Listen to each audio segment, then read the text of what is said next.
Tapos, yung mga may cancer, tingin, pinapakimo nyo pa.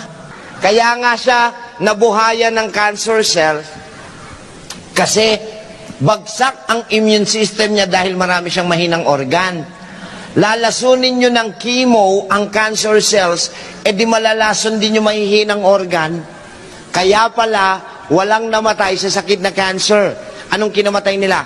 Komplikasyon dahil bumigay yung mahinang organ sa sobrang dami ng lason. Hello? Kasi hindi kayang pumatay ni cancer cells.